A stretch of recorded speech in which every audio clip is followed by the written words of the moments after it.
warahmatullahi wabarakatuh. Bismillahirrahmanirrahim. Alhamdulillah alladzi faddala syahr Ramadan an baqiyati syuhur tasharrufan wa takarruman li ummati sayyidina Muhammad bi sayyidina Muhammad. Wassalatu wassalamu ala nabiyir rahmah sayyidina wa qurrati ayunina nabiyyina Muhammad alladzi tanfatihu bihi abwabul khairi wa tanghaliqu bihi abwabu syarri wa ala alihi al-athhari wa ashabihi al-akhyari wa tabi'ina lahum bi ihsanin ila yaumiddin. Allahumma tahhir qulubana adin nifaq. Allahumma shaffi qulubana kama shaffaita quluba awliyaik. Allahumma kama jama'tana fi hadzal majlis ijma'na ma'a habibika sayyidina Muhammad. Allahumma a'inna ala dzikrik wa syukrik wa husni ibadatik. Allahumma hawwin alaina fi sakaratul maut wan najata minan nar. Amma ba'd. Alhamdulillah ala nikmatil imani wal islam, segala nikmat yang diberikan oleh Allah kepada kita semuanya di bulan Ramadan ini, sehingga sampai pada detik ini Allah Subhanahu wa taala memberikan kemudahan kepada kita semuanya bisa menjalankan puasa Ramadan dengan baik dan insyaallah diterima oleh Allah Subhanahu wa taala. Kita memasuki di 10 akhir bulan Ramadan. Nabi Muhammad SAW sesuai dengan beberapa riwayat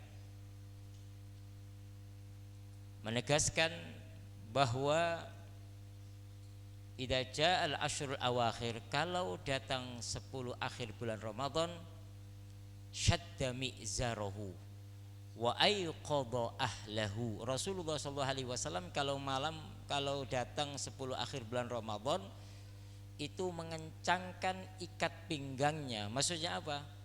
Yastahidu, bersungguh-sungguh di dalam beribadah, tidak seperti sebelumnya.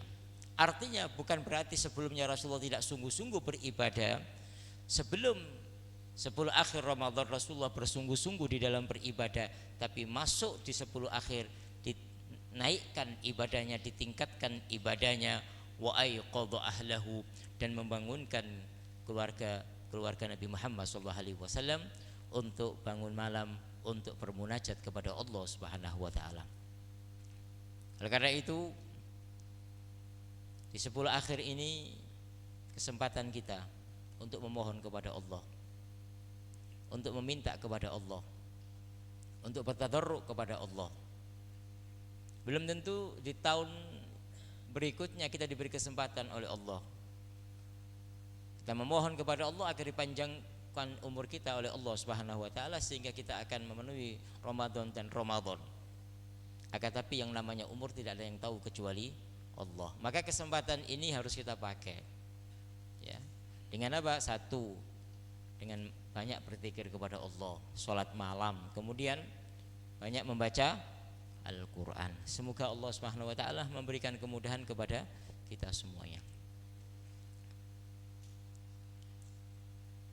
Maka supaya bisa bangun malam ada namanya tidur qaululah. Qaululah itu tidur di siang hari, jam 10, jam 11, membantu kita untuk bisa bangun malam. Nah ini, meskipun hanya setengah jam, 1 jam, tapi itu banyak manfaat bagi orang-orang yang sering bangun malam. Nah ini, maka dengan sendirinya dia akan bisa bangun malam. Kalau di siangnya ada tidur namanya qailulah. Nah ini, dan waktu yang indah bagi orang-orang yang dekat dengan Allah yaitu di malam hari. Mereka menyampaikan aduannya kepada Allah. Mereka meluapkan kecintaan mereka kepada Allah. Mereka menyampaikan apa yang ada di hatinya kepada Allah Subhanahu wa taala, itu ada di malam hari. Oleh karena itu para ulama terdahulu, ya, sampai sekarang menjadikan malam hari malam yang penuh dengan keindahan, malam yang penuh dengan kasih sayang, malam yang penuh dengan cinta kepada Allah Subhanahu wa taala, itu malam hari. Kalau di siang hari mungkin kita disibukkan, ya disibukkan dengan kegiatan-kegiatan kita yang berkaitan dengan dunia, maka di malam hari ayo kita gunakan untuk hal yang diridhai oleh Allah Subhanahu wa taala. Dulu di zaman Sayyidina Umar ada seorang gubernur, yang mana gubernur ini mendapatkan banyak pengaduan. Di saat Sayyidina Umar mendengar banyak pengaduan dari rakyatnya tentang gubernur ini, maka gubernur ini dipanggil oleh Sayyidina Umar, kamu harus datang sekarang. Dijawab, bisa diundur enggak? Apa jawabannya? Enggak bisa. Kalau kamu undur, kamu saya cambuk kamu. Pokoknya harus datang sekarang. Karena perintah seorang khalifah, ya, dia tidak bisa mengelak, dia tidak bisa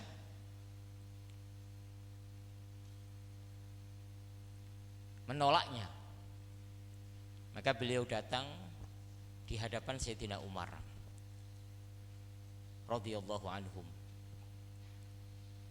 Di saat sampai di depan Sayyidina Umar, maka Sayyidina Umar bertanya, menyampaikan pengaduan rakyatnya kepada gubernur ini. Pertama, apa kata Sayyidina Umar? Ini rakyat kamu mengadu pada kamu, tentang kamu, mengadu kepadaku tentang kamu. Yang pertama, kenapa kalau kamu ngantor kok terlambat?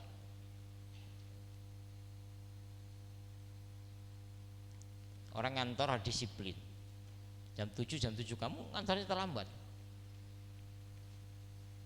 Apa jawaban sang gubernur ini? Wahai khalifah, saya di rumah tidak ada pembantu. Istri saya baru melahirkan. Jadi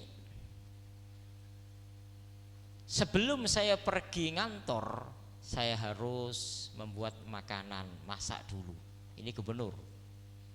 Ada zaman sekarang gubernur seperti itu. Saya harus masak dulu, menyiapkan makanan, membuatkan makanan untuk anak kecil si bayi, untuk keluarga saya. Setelah itu saya harus mencuci pakaian istri saya, pakaian anak saya, pakaian bayi.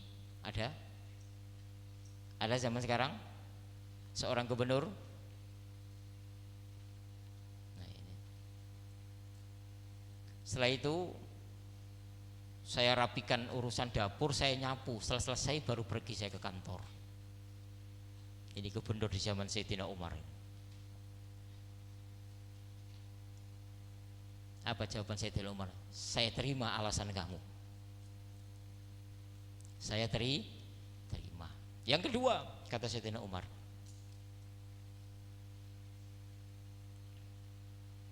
kenapa kamu gak pernah sholat Jumat?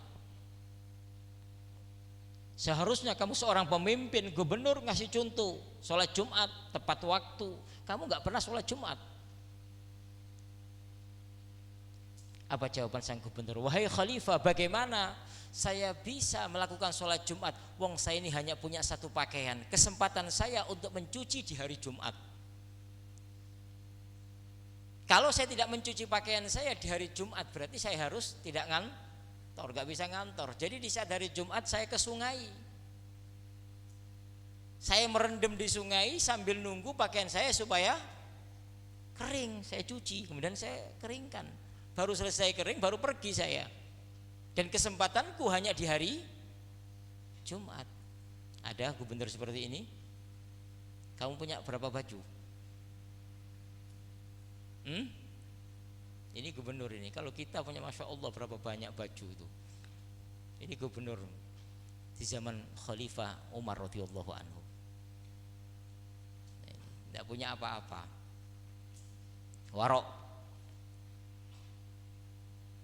Apa kata Sayyidina Umar? Saya terima alasan kamu yang kedua. Yang ketiga, kenapa kamu tidak menerima pengaduan di malam hari? Kamu sebagai seorang pemimpin harus terbuka waktu kamu untuk rakyat. Kok bisanya kamu tidak menerima pengaduan di malam hari, hanya di siang hari saja? Apa jawaban gubernur ini? Wahai khalifah, kalau aku menerima pengaduan di malam hari, sementara di siang hari waktuku aku habiskan untuk urusan manusia, kapan saya berhubungan dengan Allah? Maka di malam hari itu waktu saya dengan Allah, waktu saya bermunajat kepada Allah, waktu saya untuk bertadarruk kepada Allah. Maka di malam hari saya tidak bisa menerima tamu, saya tidak mau menerima pengaduan di malam hari. Itu waktu khusus saya dengan Allah. Nah, maka tadi saya katakan dalam muqaddimah tadi, waktu malam waktu mulia bagi kekasih Allah. Waktu malam waktu munajat kekasih Allah, waktu yang indah bagi kekasih Allah.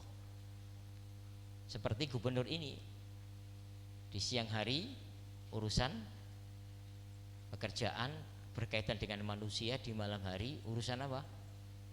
Dengan Allah Subhanahu wa taala. Nah, ini. Kemudian kenapa? Yang keempat, ini rakyat kamu mengadu kepada kamu ini. Ini kok di mata kamu kok banyak kelihatan ada, sering ada air mata gitu. Apa namanya itu? Apa namanya? Jadi sering ada air mata itu namanya apa itu? Belek entah. Belek entah itu apa itu. Yang penting seperti itulah. Jadi kadang sering kelihatan air mata gitu. Apa jawaban gubernur ini? Wahai khalifah, kalau aku duduk ingat zaman dahulu berbuat dosa, saya menangis ya khalifah. Setiap waktu saya nangis karena saya ingat dengan dosa-dosa saya. Apakah saya termasuk orang yang bahagia nanti di akhirat atau tidak? Apakah saya termasuk orang yang selamat atau tidak? Waktu saya itu ingat itu terus, makanya sering meneteskan air mata. Dan itu tidak saya buat-buat. Saya ingin tidak meneteskan air mata, tapi dengan sendirinya. Ini hatinya sambung dengan Allah dimanapun berada. Ya, kalau orang itu hatinya sambung kepada Allah dimanapun berada, dia tetap sambung. Mau di masjid, mau di musola, mau di kamar, mau di kamar mandi, tetap hatinya sambung kepada Allah. Mau di pasar tetap sambung kepada Allah. Mau di pondok pesantren tetap sambung kepada Allah. Mau di rumah pulang kamu tetap sambung kepada Allah. Kalau hati kamu sambung kepada Allah, maka ciri kalau hati sambung kepada Allah, di pondok salat berjamaah, maka pulang salat berjamaah. Tapi kalau di pondok salat berjamaah, di rumah kok salat berjamaah, berarti hatinya setengah-setengah sambungnya kepada Allah. Jadi kalau seorang hatinya sambung kepada Allah ini tidak dibedakan. Mau di tempat manapun dia tetap ingat kepada Allah. Salah satu guru kami, namanya Syekh Muhammad Faudan, bercerita. Salah satu guru kami mufti yang ada di Tarim. Beliau bercerita pada waktu ngajar itu. Ahli fikih beliau. Apa cerita beliau? Tentang kalau orang hatinya sambung kepada Allah dimanapun itu. Dulu ada seorang ulama besar namanya Habib Alawi bin Syihabuddin. Mungkin kamu lihat foto-foto itu, ada namanya Habib Alawi bin Syihabuddin. Dulu zaman dahulu.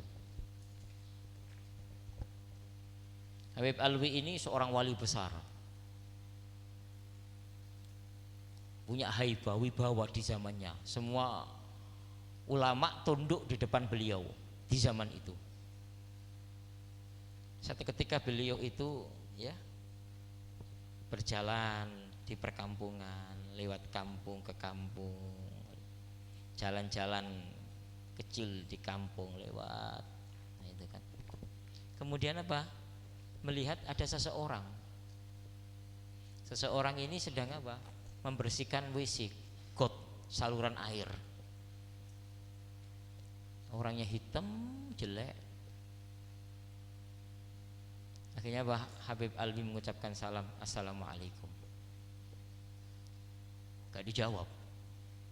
Ini beraninya Habib Alwi kan ulama besar, mengucapkan salam gak dijawab. Ucapkan lagi assalamualaikum, gak dijawab. Sombong sekali ini orang apa? Pembersih WC, pembersih got ini. Mengucapkan salam ketiga kalinya. Assalamualaikum, dijawab waalaikumsalam. Setelah itu berkata, wahai Habib Alwi, gara-gara aku menjawab salammu, engkau memutus hubunganku dengan Allah. Tangannya membersihkan WC tapi hatinya sambung kepada Allah. Gara-gara menjawab, jadi ini orang kalau hatinya sambung kepada Allah, dia membersihkan kotoran tapi hatinya sambung kepada Allah. Maka jangan melihat orang itu dari segi dohirnya, batik, bentuknya. Enggak. Berapa banyak orang yang menurut kacamata kita orang biasa tapi hatinya punya sambung dengan Allah Subhanahu wa taala. Seperti ini. Nah, ini. Oleh karena itu, kalau orang itu hatinya sambung kepada Allah, dimanapun berada dia tetap ingat kepada Allah. Tapi jika dia tidak sambung kepada Allah, meskipun di masjid pun gak akan sambung, di mushola pun gak akan sambung, di pengajian pun gak akan sambung. Nah ini, mudah-mudahan Allah Subhanahu wa taala menjadikan hati kita sambung kepada Allah Subhanahu wa taala. Pada kesempatan kali ini kita akan membahas tentang afatul lisan, bahaya lisan.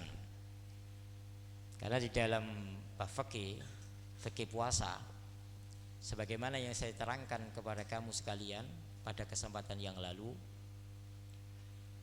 ada yang membatalkan dari segi dohir, berarti puasanya batal, wajib mengqadha. Ada yang batal dari segi pahala, artinya apa? Puasanya sah, dia gugur kewajibannya, akan tetapi dia tidak mendapatkan apa-apa, hanya lapar dan dahaga. Di antara sebabnya apa? Nah ini, pertama dia tidak bisa menjaga lisannya. Maka lisan itu adalah nikmat yang diberikan oleh Allah. Nah ini, kalau dia digunakan untuk kebaikan. Berapa banyak lisan membawa kebaikan? Banyak. Dipakai untuk ngaji Al-Quran, dipakai untuk dakwah, dipakai untuk menasihati, berarti baik. Nah ini, memberikan manfaat. Tapi ada juga ya, lisan yang sangat bahaya, bahkan bisa mengantarkan seseorang menuju neraka Allah. Ada salah satu sahabat Rasulullah bertanya, ya Rasulullah, apakah gara-gara lisan orang itu dimasukkan oleh Allah ke dalam neraka? Maka dijawab oleh Rasulullah, wahai Mu'ad,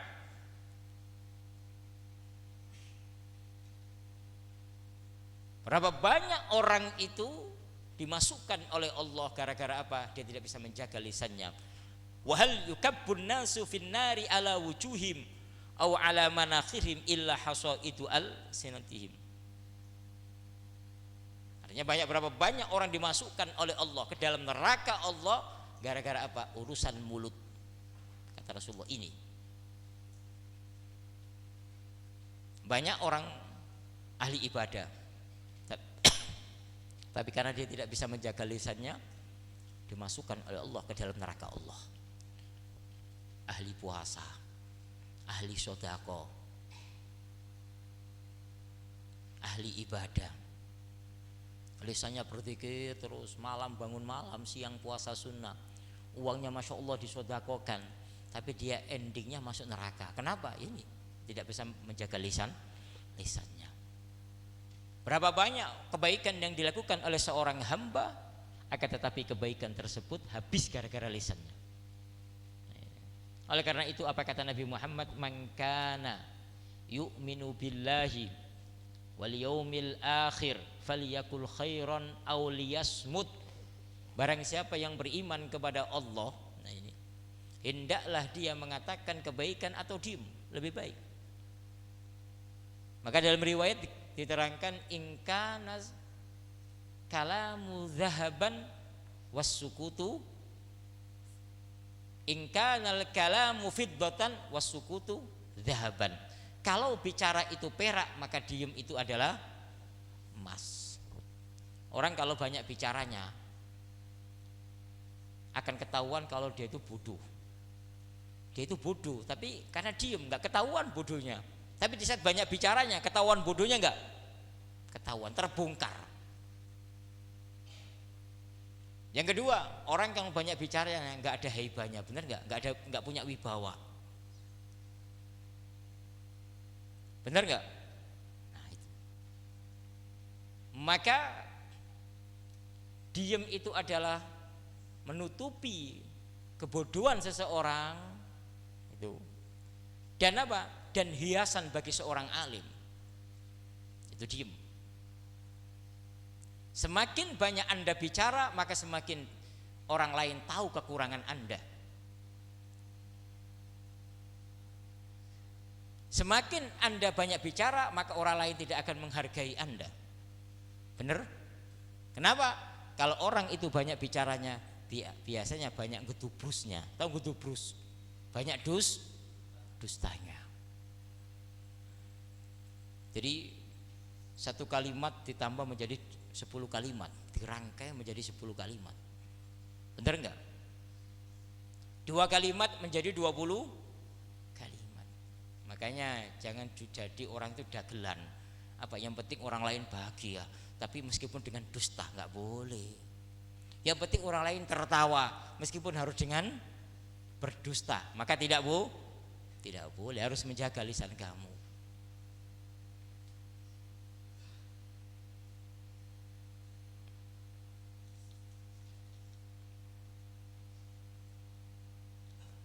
Maka di dalam hadis, innar rajula la yatakallamu bil kalimati min ridwanillahi ma yadhunnu an tablugha ma balaghat yaktubullahu lahu bihi ridwanahu ila yaumin yalqahu.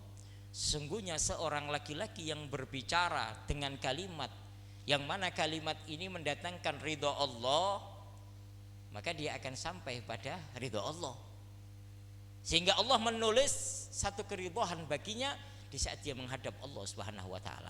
Tapi sebaliknya, wa innar rajula la yatakallamu bil kalimati min sukhtillahi ma yadhunnu an tablugha ma balaghat ay yaktubullahu lahu biha fin nari sukhtahu ila yaumin yalqa. Kalau ada orang berbicara, nah ini kan, dengan kalimat yang menjadikan Allah itu murka, maka akan sampai, dan Allah kan menulis dia di neraka karena Allah murka kepadanya. Hati-hati dengan bicara Anda. Maka tadi saya katakan, berapa banyak orang masuk neraka gara-gara apa? Tidak bisa menjaga lisannya. Ini kebanyakan anak perempuan, benar enggak? Anak perempuan ini kalau suka ngobrol itu Masya Allah, makan itu paling apa? Paling 10 menit, tapi duduknya bisa 1 jam, benar enggak? Di kantin itu paling ya makannya paling apa? Makan cilok 1 atau 2, 5, tapi bisa duduk jadi 1 jam, benar enggak? Makanya kalau Anda sering duduk di tempat-tempat warung, jangan sering-sering ngobrol. Ada orang itu beli kopi 1 cingkir, bener nggak? Kalau diminum beneran kopi itu habis 5 menit, habis. Tapi karena sudah nongkrong di kafe, nongkrong di warung kopi, ya ini apa? Sampai 1 jam, 2 jam, bener nggak? Makanya nanti anak putra ini kesempatan liburan ke kafe, nongkrong katanya. Mungkin nanti ada yang bisa dilihat katanya. Na'udzubillah min dzalik.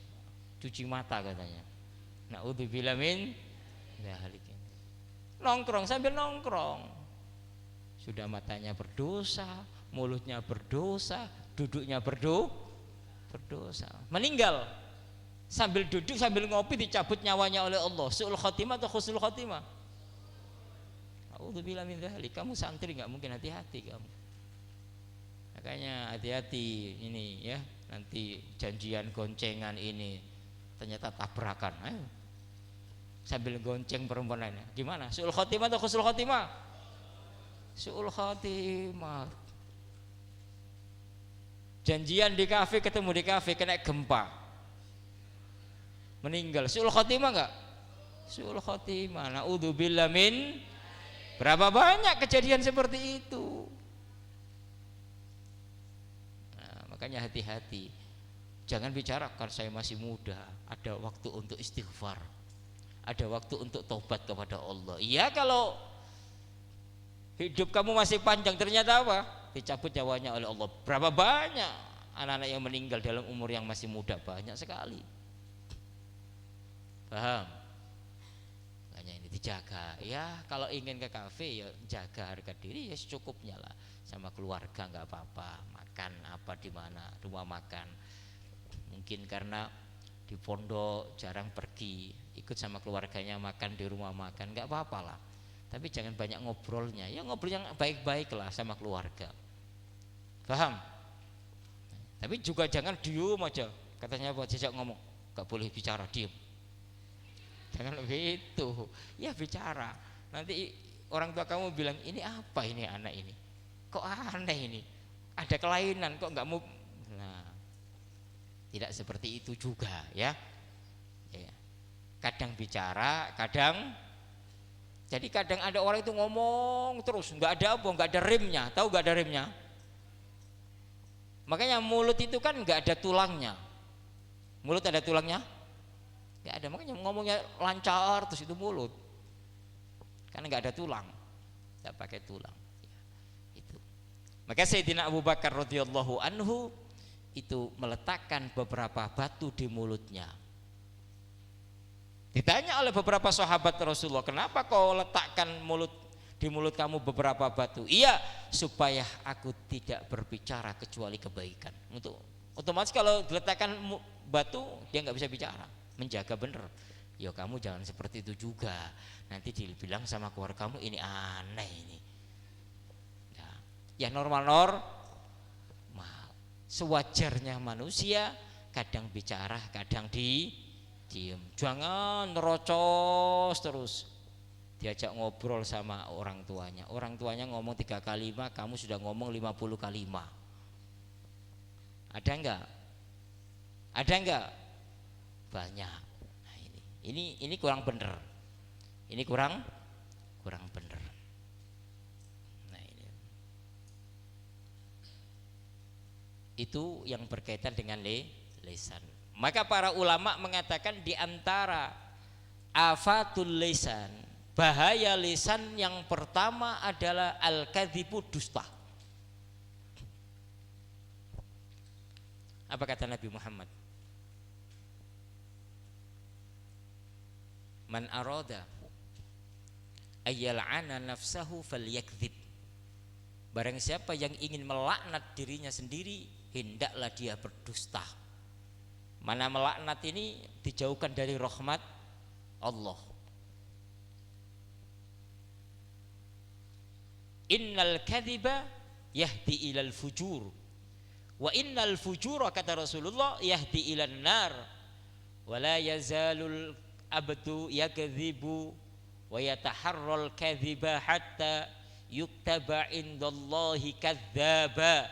Kata Nabi Muhammad, sesungguhnya dusta itu mengajak orang berbuat maksiat, dan kemaksiatan mengantarkan seseorang ke neraka. Apa kata Nabi Muhammad setelah itu? Wala yazalul abdu, kalau seorang hamba terus berdusta, selalu berdusta, hatta yuktaba indallahi kadzdzaba, sampai Allah menulis sebagai seorang pendusta. Di langit terkenal, oh fulan ini pendusta.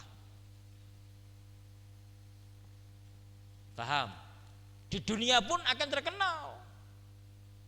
Akan bicara, kamu gak usah ngomong dengan orang ini banyak dustanya ini. Ada enggak seperti itu? Banyak enggak? Banyak. Jadi kamu kadang ngomong dengan teman kamu, kamu nggak usah percaya orang ini ngomong itu asal ngomong aja, asbun, asal bunyi, asal. Jawabannya apa? Ya sudah, besok gampang, besok saya datang. Ternyata nggak datang dia. Dusta nggak? Dusta. Mendustain orang. Oh saya punya ini, saya punya, padahal nggak punya apa-apa. Jangan takut. Presiden aja saya telepon, sama saya nurut. Kamu jangan takut, saya backup kamu. Ternyata apa? Nggak ada yang backup, nggak ada yang ini ya. Dusta nggak? Berdusta. Dan itu banyak sekali. Jangan takut, nanti saya telepon bupati, urusan kamu dimudahkan oleh Allah. Kenal di mana? Di jalan aja nggak kenal di mana. Nah, ini banyak tanya. Kalau orang bilang lebih, tahu lebih nggak? Orang ini lebih, ini berlebihan. Kalau ngomong itu berlebihan. Padahal nggak punya apa-apa, dia ngomongnya besar.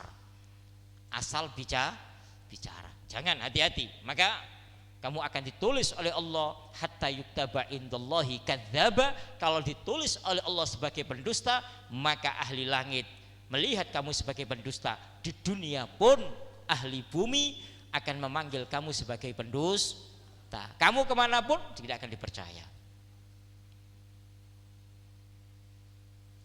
Kerjasama bisnis jangan dengan itu banyak dustanya. Benar nggak seperti itu?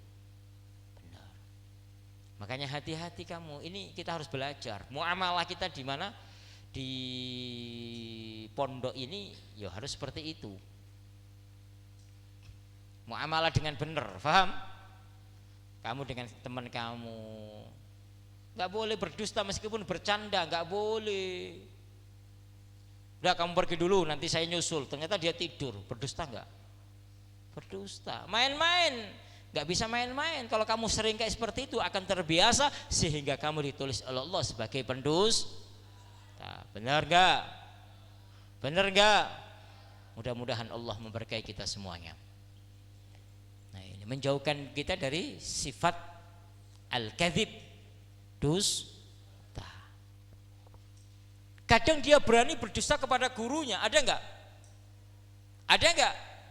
Ada. Kamu dari mana tadi? Wah, di mana-mana. Tadi saya sholat duha katanya. Padahal apa? Tidur. Oh mohon maaf, tadi saya terlambat karena perut saya sakit. Padahal ngorok dia. Kalau kamu mulai sekarang dimulai dengan dusta, sampai akhir pun kamu akan jadi pendusta. Hati-hati. Makanya jangan punya suami pendusta, jangan punya istri pendusta, repot. Kalau punya suami pendusta repot. Dari mana kamu tadi? Enggak, saya enggak dari mana-mana. Saya tadi dari masjid. Padahal kemana? Selingkuh. Na'udzubillah min dzalik. Paham? Karena dia terbiasa berdusta. Nah sekarang ketahuan dari kamu mau amalah sekarang ini, ya ketahuan. Oh, anak yang sering berdusta, anak yang sering apa ngerjain guru, ngerjain apa, itu biasanya banyak dustanya itu. Paham? Makanya jangan suka ngerjain temen kurang baik. Nanti ada anak santri baru, awas kalau dikerjain. Saya yang akan hukum sendiri itu. Ada anak-anak tidak boleh. Kurang baik namanya itu. Paham? Paham? Nanti kalau kamu punya anak akan dikerjain nanti. Hati-hati kamu. Makanya mikir, kalau saya ngerjain orang, wah nanti kalau saya punya anak dikerjain nanti. Mikir. Kalau nanti saya jahat, nanti anak saya dijahatin nanti. Nah, paham? Jangan berdusta. Apa kata Allah? Innama yaftaril kadhiba alladzina la yu'minuna bi ayatillahi wa ulaika humul kadzibun. Innama yaftari. Hanyalah orang-orang yang berbuat kedustaan. Alladzina, yaitu orang-orang la yu'minuna bi ayatillah, mereka-mereka yang tidak beriman dengan ayat-ayat Allah. Wa ulaika humul kadzibun, dan mereka-mereka itulah orang-orang yang yaitu para pendusta. Fanaj'al la'natullahi 'alal kadzibin, laknat Allah aku berikan kepada para pendusta. Hati-hati. 1 kali, 2 kali, 3 kali kamu berdusta akan menjadi karakter, akan menjadi kebiasaan. Karena karakter itu terbentuk karena kebiasaan. Ada orang karena biasanya dia kalau minum pakai tangan kiri, disuruh pakai tangan kanan, enak nggak? Nggak enak. Nulis pakai tangan kiri, disuruh nulis pakai tangan kanan, enak nggak? Karena dia terbiasa dia. Sama kalau kamu terbiasa dusta, maka nggak enak kalau nggak berdusta itu. Nggak enak kalau nggak ngerjain orang itu. Ada orang punya karakter seperti itu. Kalau nggak ngerjain orang itu nggak enak, tangannya itu kayak pengen gerak terus. Ada nggak? Ada cerita dulu santri nakal ini. Jadi ngerjain, pokoknya orang santri di atas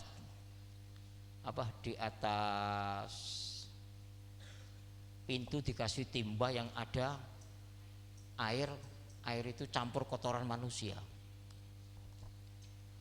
Jadi letakkan di atasnya. Sampai segitunya anak santri nakal.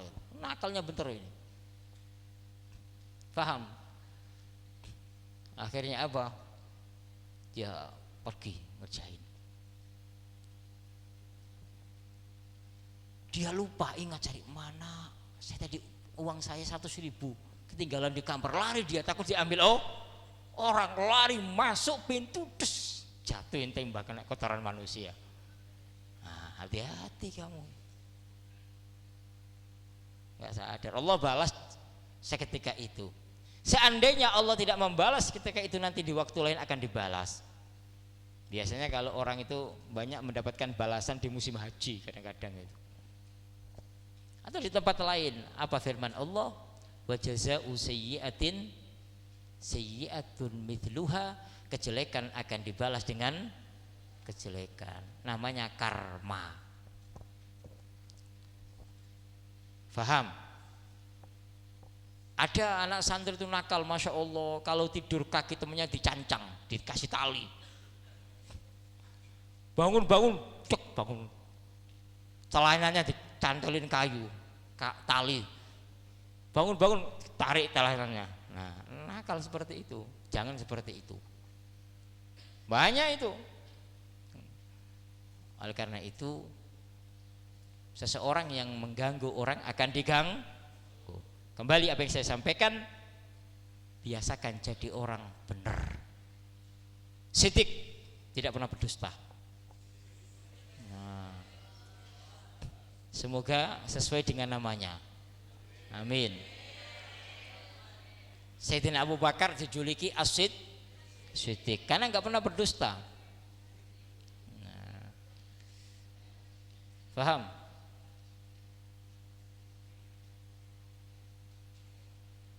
Syekh Abdul Qadir Al-Jailani radhiyallahu anhu itu diajari sama ibunya nggak boleh berdusta. Masih kecil diajari, nak, pokoknya kamu nggak boleh berdusta. Ngomong jujur apapun, kemanapun ditanya, ngomong jujur. Punya uang kamu, punya uang. Nggak punya uang, nggak punya uang. Kamu sudah tidur, sudah. Belum tidur, belum. Udah makan, sudah. Kalau belum ya ngomong belum. Pokoknya nggak pernah berdusta. Syekh Abdul Qadir Jilani didik sama ibunya. Satu ketika di saat beliau ingin belajar ilmu, kemudian dikasih, karena ayahnya peninggalnya dikasih apa? Dikasih bekal, uang dirham. Nah, dibuatkan saku itu di dalamnya sini saku. Pokoknya saku yang kiranya kelihatan, diletaknya di punggungnya sini, sekiranya nggak kelihatan. Atau di apa? Di sininya saku itu. Di lengannya ya sakunya itu. Disimpan di situ uangnya. Seperti kalau kamu Sedang haji kan biasanya letakkan di kaosnya kan, di dalam ada saku dalam bagi orang yang haji ataupun yang umroh biasanya seperti itu. Takut apa? Ada copet. Copet ada di mana-mana, di Mekah juga ada copet. Jangan kira di Mekah nggak ada copet, ada. Akhirnya Syekh Abdul Qadir Jilani ini berangkat dengan satu kafilah, satu kelompok. Ya, di tengah jalan dicegal oleh para penjahat, maling. Ditanya, diambilin satu persatu. Sudah, tinggal anak kecil ini enggak. Mana kamu gak punya apa-apa?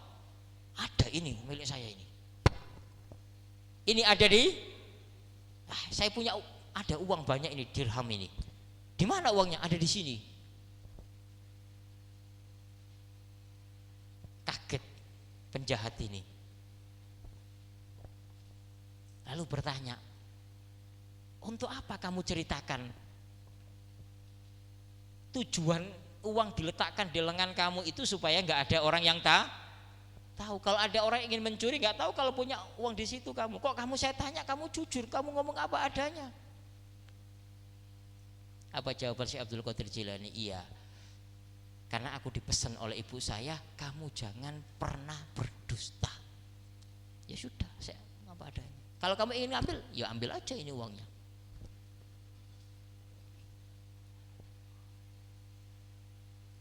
Anak kecil, Masya Allah.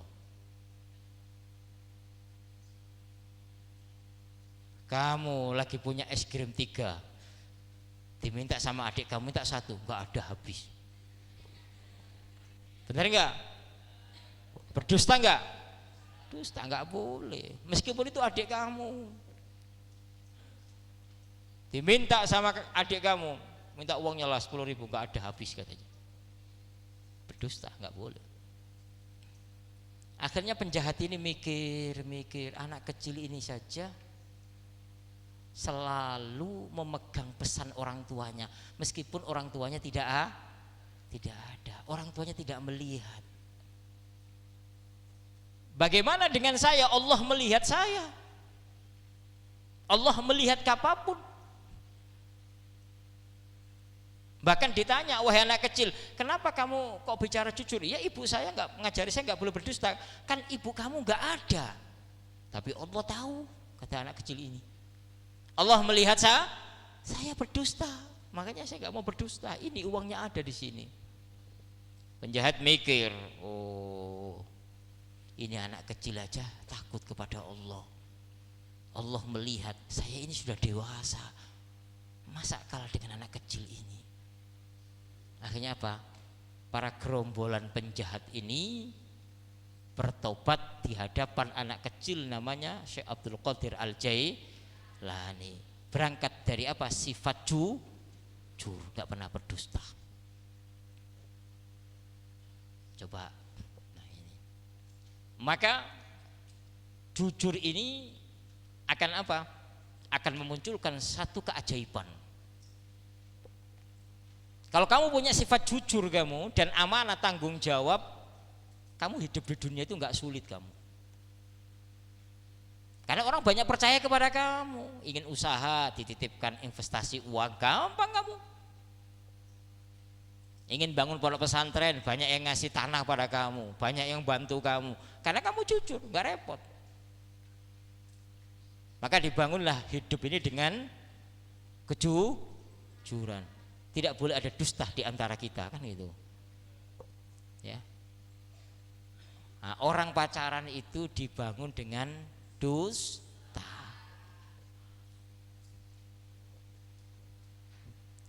Makanya nggak ada bahasa tidak ada dusta di antara kita, pasti banyak dustanya. Kalau lagi sholat tahajud WA, saya bangun sholat tahajud hari ini. Kalau subuhnya jam 7 nggak cerita, bener nggak? Udah bangun belum? Udah bangun, saya bangun tadi pagi jam 3 sholat tahajud, padahal bangunnya jam 7. Itu orang pacaran, makanya banyak dustanya. Sesuatu yang dibangun dengan dusta akan menghasilkan satu kedustaan. Nggak ada yang indah, nggak ada yang baik.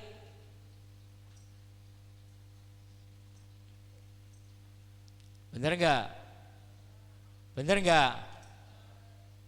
Yang penting dia bahagia, mau dengan dusta enggak penting kan gitu. Yang penting dia seneng. Bener enggak? Nah, ini. Oleh karena itu kita harus membangun hidup kita dengan kejujuran. Jadi pertama tadi saya sampaikan, di antara afatul lisan al-kadzibu, yaitu dusta. Maka kamu nanti pulang ke rumah bangun dengan jujur. Bu, dulu saya sering mendustai ibu, minta maaf sekarang. Dulu saya sering ngambil uang tanpa izin ibu, minta maaf. Saya sering pergi ke sana ke sini, uang itu tak pakai untuk ini untuk itu, padahal bukan untuk itu, Bu. Mohon maaf, saya banyak dustanya, minta ridhonya. Kesempatan kamu untuk minta maaf kepada ibu kamu. Ini di bulan hari raya nanti, paham? Tapi kalau banyak dustanya repot hidup ini, orang tuanya saja didustain, apalagi punya suami pasti didustain itu. Apalagi punya istri pasti istrinya didustain itu. Orang tuanya aja berani berdusta di depan orang tuanya.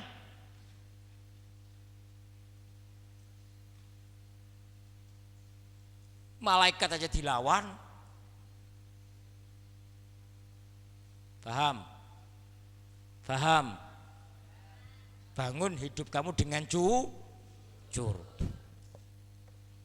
Udah ngomong apa adanya. Ini repot, banyak ini, banyak ngeluhnya, ini mungkin ini nggak punya ini, asal kepengen uang aja, alasan dengan 100 alasan. Ya ngomong apa adanya. Bu, saya kepengen beli baju, Bu. Jangan banyak alasan, ini kayak gini, kayak gitu. Nah, tapi santri jangan banyak nuntut. Paham? Ya, ini penting ini ya. Bangun hidup kita dengan jujur. Ini salah satu afatul lisan, dan banyak sekali afat-afat lisan, diantaranya mengguncing, diantaranya menfitnah, diantaranya apa? Mengadu domba, itu diantaranya semuanya afatul lisan. Bersumpah, berjanji, wallahi saya enggak kok, wallahi. Nah itu. Wallahi saya enggak ngambil barang kamu. Dengan mudah dia mengucapkan sumpah. Banyak enggak? Banyak enggak? Banyak. Wallahi saya enggak ngambil sandal kamu. Padahal dia pakai berjam-jam sandalnya. Nah itu kakinya dipotong oleh Allah nanti di neraka itu. Dibakar dengan api neraka. Paham? Jangan banyak berdosa. Nah, saya itu kalau tanya orang sesuatu, kalau dia berdusta kelihatan dari wajahnya. Orang berdusta itu kelihatan benar wajahnya. Kamu ini kan? Oh enggak, kelihatan wajahnya itu. Antara mulut dan wajah ketahuan. Kamu ngerokok? Enggak, saya enggak ngerokok, kelihatan dari omongan, enggak, sudah kelihatan. Antara mulut dan wajah berbeda. Paham? Kamu pacaran? Enggak, saya enggak pacaran, padahal dia pacaran. Antara mulut dan wajah itu sudah beda. Ketahuan itu, kelihatan benar.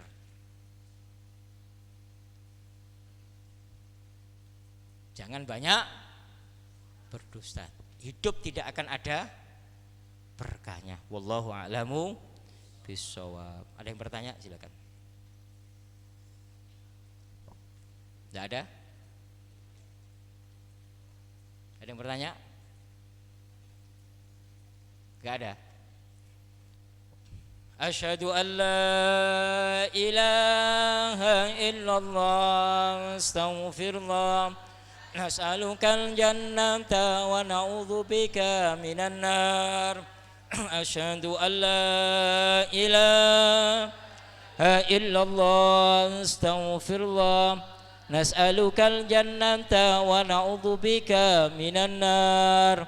Asyhadu an la ilaha illallah astaghfirullah nas'alukal jannata wa na'udzubika minan nar. Allahumma innaka afuwun tuhibbul afwa fa'fu anna. Allahumma innaka afuwun tuhibbul afwa fa'fu anna. Allahumma innaka afuun karimun tuhibbul afwa fa'fu anna ya karim. Berdoa masing-masing memohon kepada Allah. Ini di 10 akhir Ramadan ya, mohon sampaikan hajatnya kepada Allah apapun ya. Allahumma ya Allah. Jangan lupa orang tua kamu, guru-guru kamu doakan. Allahumma ya Allah.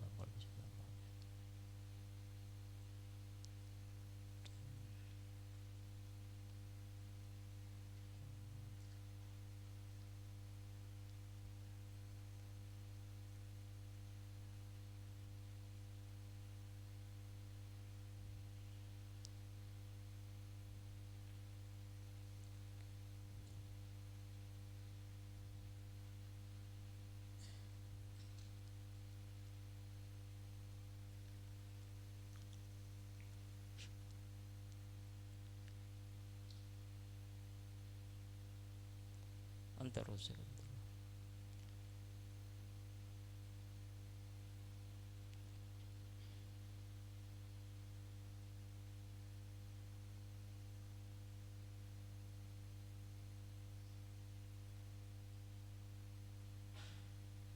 Sallallahu alaihi sayyidina Muhammadin wa alihi washabihi wasallam. Sirril Fatihah. A'udzu billahi minasyaitonir rajim. Bismillahirrahmanirrahim. Alhamdulillahi rabbil alamin. Ar-Rahmanir Rahim. Maliki yaumiddin. Iyyaka na'budu wa iyyaka nasta'in. Ihdinas siratal mustaqim. Siratal ladzina an'amta 'alaihim ghairil maghdubi 'alaihim waladdallin. Amin.